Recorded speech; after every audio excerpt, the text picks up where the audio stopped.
What's going on, everybody? Tim from Tierfon Orbital. Just another really quick demo video for an install commission that I recently finished up. This one should be pretty quick. I did not have to do a chassis for this particular install, so we're just going to really quickly go over how to use the hilt. I did some weathering on this hilt that I would like to talk about a little bit as well, and then we'll just do a quick demo and we'll be on our way, right? So you don't have to listen to me ramble on too much.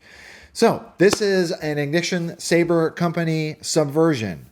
I've made it well known how much I really love the uniqueness of this hilt.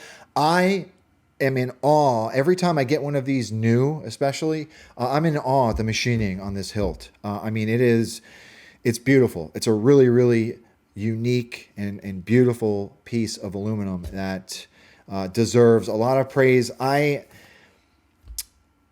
It's not always easy to get, to mass produce modular hilts like this.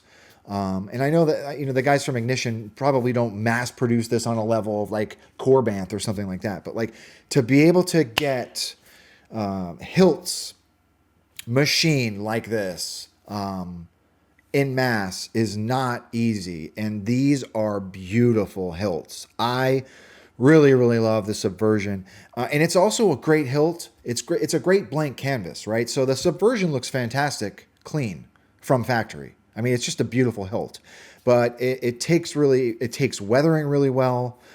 There are guys like Benji from Nerf Herder Customs is putting some really rad wood veneer on the grips.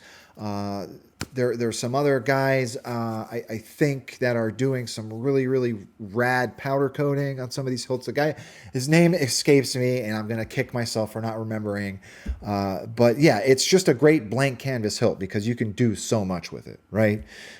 Easy to install on. I love that Ignition supplies the chassis and the battery holder with this. I mean, it's just a phenomenal hilt. Cannot speak highly enough of this thing. So let's get down to business, right? So let's talk about the hilt itself and some of the weathering that I did. So this is it. This is the Subversion from Ignition Saber Company. So the client requested that I do some weathering on this, but they also wanted some light battle scarring.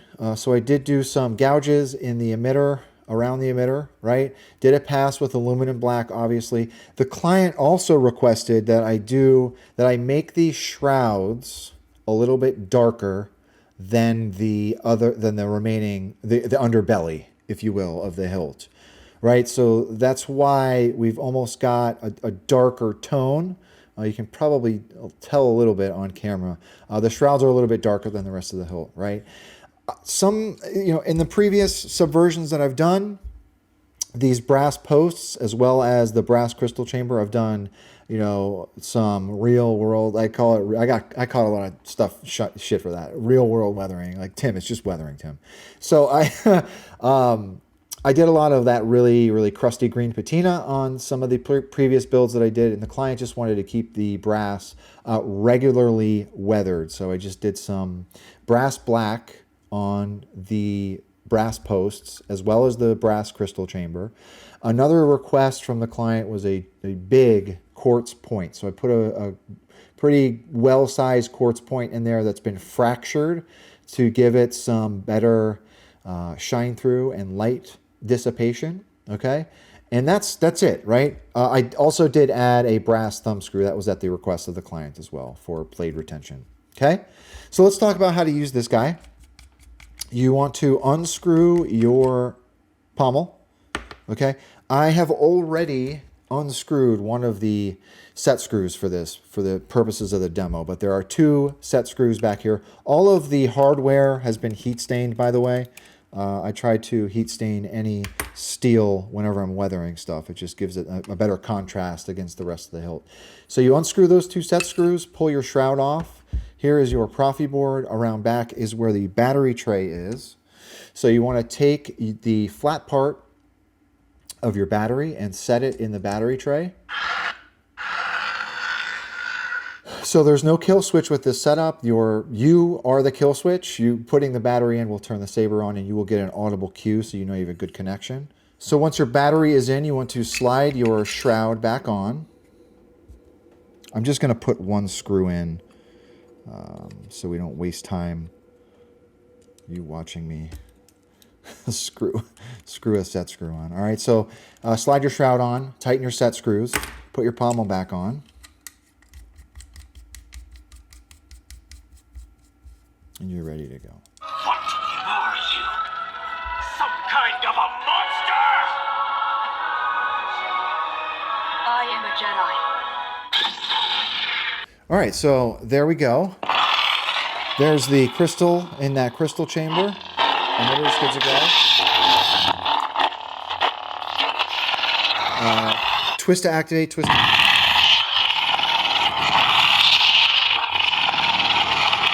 Twist to activate, twist to deactivate is on.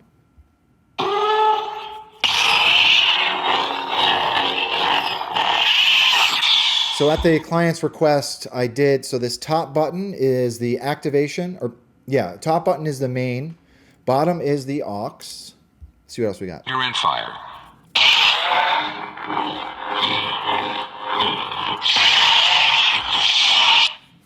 So let's put a blade in it. So just like with any blade, you want to make sure your set screw, that thumb screw is unscrewed. Rest the blade on those PCB pins and tighten your thumb screw. And you're ready to go.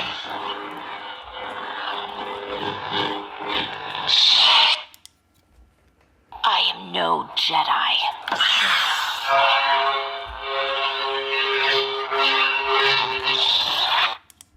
I need someone to show me my place in all this.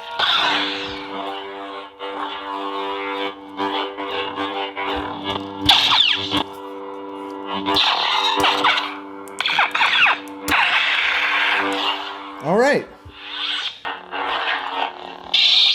So that's pretty much it. A nice quick rundown on the most recent Subversion install commission that I did to the client. I will back up your config. I know I do have some other fonts to add for you. You did request some specific ones, so I will get those added to the config. I will back up the config to your SD card. And with that being said, I think we're done here. So thanks for watching, everybody. And with that being said, may the force be with you always. Later.